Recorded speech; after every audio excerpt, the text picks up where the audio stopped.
Hello everyone, কেমন আছো সবাই? আশা করি ভালো আছো। আমি ভালো নেই, আমার গলার ভয়েস শুনে বুঝতে পারছি আমি বেশ কয়েকদিন ভিডিও দিতে পারছি না, কারণ প্রচণ্ডভাবে শরীরটা খারাপ। আর সোনাকে একটু সুস্থ করে তুলতেই আমি নিজেই অসুস্থ হয়ে পড়েছি। বেশ কয়েকদিন আগের ভিডিও, সোনা তখন শরীরটা ভীষণ খারাপ ছিল, তার মধ্যে হয়তো ভিডিও দিতে পারতাম, কিন্তু দেওয়া হয়নি, কারণ সংসারে বিভিন্ন রকম কাজ থাকে, সেই সমস্ত সামলে ভিডিও এডিটিং করে দেওয়া একটু টাফ হয়ে যাচ্ছিলো, তো সেই জন্য আর কি দেওয়া হয়নি। তার মধ্যে আমার শরীরটা একটু খারাপ হয়ে গেল। তো আজ সোনাকে নিয়ে যাচ্ছি ডক্টর দেখাতে। সোনার কানে একটু ইনফেকশান হয়েছে, তো সেই জন্য। তো কী বলো তো, এই শীতের সময় না ভীষণভাবে এনজয় করে সবাই, কিন্তু আমার না শীতকালটা একটুও পছন্দ হয় না, কারণ শীতকালটা আসলেই শুধু ভাবি কবে 2-3টে মাস আর কি যাবে, 2-3টে মাস হয়তো শীতকাল থাকে, তো ভাবি কখন এই শীতকালটা চলে যাবে, কারণ শীতকাল আসলে ভীষণভাবে প্রবলেম হয় আমার শরীরে। শ্যুট করে না একটুও শীতকাল। গরমকাল বা বর্ষাকাল আমি সহ্য করতে পারি, কিন্তু শীতকালটা আমার পক্ষে ঠিক সুইটেবল না। তো সেই জন্য আমার ভীষণ খারাপ লাগে, কিন্তু কিছু করার নেই, মানতে হবে এটা, তাই না? তো মানে এই জন্য না একটু শরীরটা খারাপ হলে না ভালো লাগে না, একটু ফোনটা নিয়ে বসতে বা ভিডিও এডিটিং করতে এত প্রচণ্ডভাবে চোখটা যন্ত্রণা করছে যে ফোনটা তো নিয়ে বসবো, চোখ দিয়ে দেখবো, তো সেটাই যদি না পারি তাহলে কী করে পারবো বলো?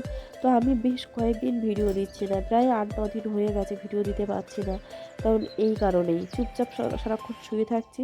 কখনো একটু সংসারে টুকটাক কাজ করে যাচ্ছি খুব কষ্ট করে, সেটা করতে হচ্ছে, আর না হলে দাদাভাই করে নিচ্ছে, এরকম আর কি। তো এইভাবেই চলছে বেশ কয়েকটা দিন। তো কতদিন না দিয়ে থাকবো বলো? তো দেখো, সকাল টাইমে ডক্টর দেখাতে এসেছি সোনাকে দেখাতে, কারণ আমরা সন্ধ্যের টাইমেই আসি মূলত। তো এই ঠান্ডা পড়েছে বলে সন্ধ্যার টাইমে না এসে সকাল টাইমটায় এসেছি, কারণ দাদাভাই আবার একটু স্কুলে যাবে, ওর একটু এমার্জেন্সি আছে, যেতে হবে। আর ডক্টর দেখাতে এসেছি, ওনাকে দেখাই সোনাকে, সেই ছোটো থেকেই 5 বছর বয়স। তো মানে ডক্টর হচ্ছে দাদাভাইয়ের বন্ধু, তো সেই জন্য একটু বলেছিল যে সকালটায় যাব। অবশ্য নাম লেখাতে হয়, তো নাম লেখানো ছিল না, তো বলেছিল বলে বলছে ঠিক আছে নিয়ে চলে আসুন, অসুবিধা নেই। তো সেই জন্য চলে এসেছি সকালটায়। নাহলে হয়তো সন্ধ্যাবেলায় আসতে হতো, নামটা যদি না নিত তাহলে অবশ্যই সন্ধ্যাবেলা আসতে হতো, যেহেতু বন্ধু বলে কথা, ওই জন্য হয়তো নিয়ে নিয়েছে। তো যাই হোক, চলে এসেছি ডক্টর দেখাতে। সোনার একটু মুডটা খারাপ, কারণ ও খুব একটা ভিডিও করতে পছন্দ করছে না। তো আমাদের ডক্টর দেখানো হয়ে গেছে, তারপরে দেখো এখান দিয়ে যাচ্ছি, যেতে যেতে দেখলাম কালী পুজোর প্যান্ডেল এখনও খুলছে, কারণ অনেকেই কম বেশি জানো আমাদের বারাসাতে কালী পুজো বিখ্যাত। তো প্যান্ডেল বাঁধতে যেমন সময় লাগে, মাস 5-6 লাগে, খুলতেও ঠিক সেরকমই সময় লাগে। কালী পুজো হয়ে গেছে কবে বলো, এখনও কিন্তু প্যান্ডেল খেলার কাজ চলছে। তো এরকম আর কি, তো এরকমটা দেখে মনে হচ্ছিল যে পূজার সময় প্যান্ডেল না দেখে পরে যদি দেখা যায় কোনো অসুবিধা নেই, সব তো থাকে, শুধু লাইটিংটা একটু থাকে না, এই যে আর কি।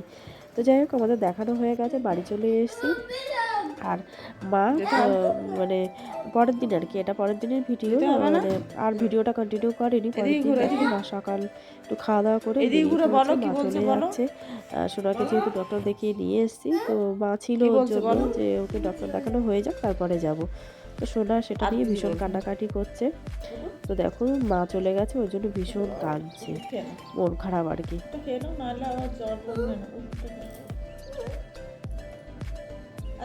আবার আসবে তুমি আসো আমার কাছে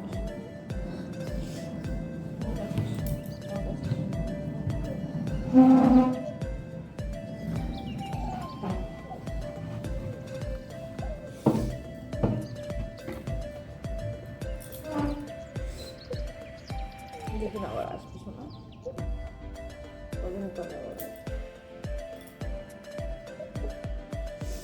একটু ওষুধটা খেয়েছে, সকালে খেয়েছে, ওষুধটা খেয়ে না শোনা বাবা, শোনা বাবা, ওষুধটা খেয়ে ওষুধটা খেয়ে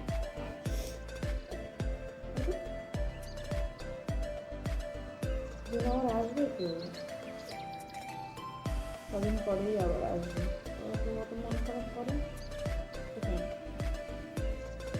শোনা, ওষুধ খাবে, ওষুধ খাবে, তাই না বাবা?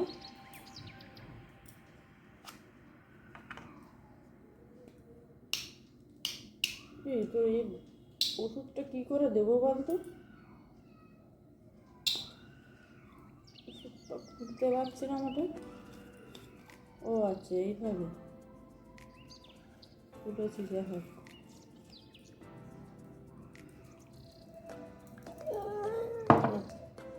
ওষুধ খাবো না, ওষুধ খেয়ে নো দিদিন আবার আসবে।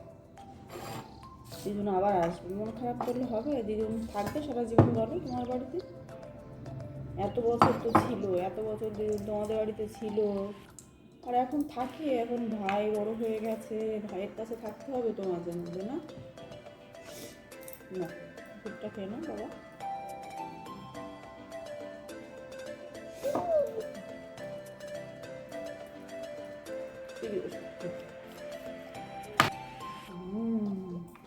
গুড বয় না, গুড বয়।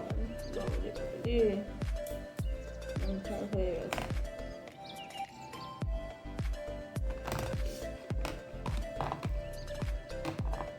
মন খারাপ হয়ে গেছে। আচ্ছা, এটা খেতে হবে।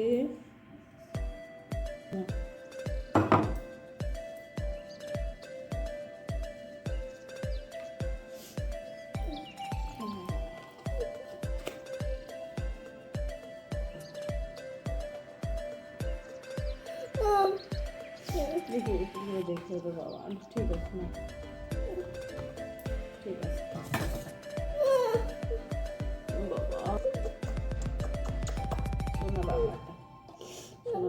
শোনো বাবাটা দিদিন চলে গেছে, মন খারাপ হয়ে গেছে, আবার আসবে। শোনো বাবা, আবার আসবে দিদিন। আবার আসবে, আবার আসবে দিদিন, আবার আসবে দিদিন। এক্ষুনি ফোন করবে, দেখো গাড়িতে উঠে এক্ষুনি ফোন করবে যে রাজা আমি গাড়িতে উঠে গেছি। হুম, ঠিক আছে। ফোন খাবো, টাটা করে দাও সবাইকে, টাটা করে দাও, টাটা করে, টাটা করে।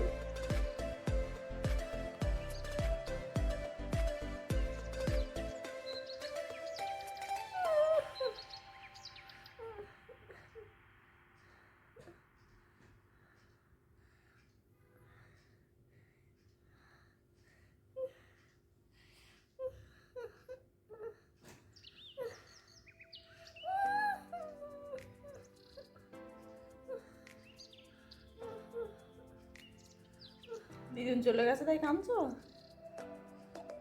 শোনা? দিদিন চলে গেছে তাই কাঁদছো? তো মা চলে গেছে তো শোনার, ওই জন্য মনটা ভীষণ খারাপ লাগছে, কারণ এমনি তো শরীরটা ভালো নেই, তারপরে দিদুন চলে গেছে। কাছের মানুষটা যদি চলে যায় কেমন হয় বলো তো? তো সেরকম ওরও ভীষণ কষ্ট হচ্ছে। তো এরকম কাঁদতে কাঁদতে না ও কখন ঘুমিয়ে পড়েছে আমি নিজেও বুঝতে পারিনি, আমারও ভীষণ কষ্ট হচ্ছিল। তার মধ্যে দিয়ে একটু সংসারে টুকটাক কাজ করলাম, এখানে মেশিনে একটু কাচতে দিচ্ছিলাম। তারপরে মা ছিল যে ঘরটা, সেই ঘরটা একটু গুছিয়ে রাখলাম, কারণ মা আবার কবে আসবে জানি না। তো যাই হোক, ঘরটা তো এলোমেলো হয়ে আছে, তো মন খারাপের মধ্য দিয়েও একটু মানে মনটাকে ভালো করার জন্য একটু কাজে ব্যস্ত হয়ে পড়লাম আর কি। তো সোনা ওখানে আস্তে আস্তে দেখি ঘুমিয়ে পড়েছে, আমি এখানে মার ঘরটায় এসে বিছানাপত্র একটু গুছিয়ে মশারি টশারিগুলো সব গুছিয়ে রাখবো। মার কিছু জামা কাপড় আছে এখানে, সেগুলো কাচতে দেবো, আর এগুলো সব গুছিয়ে রাখবো। তো কাছের মানুষটা চলে গেলে হয়তো সবারই খুব কষ্ট হয়। সোনা ওইটুকু মানুষ নিজেও বুঝতে পেরেছে যে কাছের মানুষ চলে গেলে কতটা কষ্ট হয়। তো ওর ভীষণ কষ্ট পাচ্ছিল, কষ্ট পেতে পেতে না ঘুমিয়ে পড়েছে দেখো। আর কান দিয়ে রীতিমতো ইনফেকশান হয়ে গেছে, তো জল বেরোচ্ছে, বারবার এই কানের তুলোটা পাল্টে দিতে হচ্ছে। তো ওর জন্য সবসময় পাশে থাকতে হচ্ছে। তো এই আর কি, তো এইভাবে দিনটা কেটে গেল আমাদের। তো ঠিক আছে বন্ধুরা, আজ ভিডিওটা কেমন লাগলো? যদি ভালো লেগে থাকে প্লিজ একটা লাইক করে দিও, তোমাদের একটা লাইক পরবর্তী ব্লগ বানাতে অনেক মোটিভেট করে। তা আজ ভিডিওটা এই পর্যন্ত।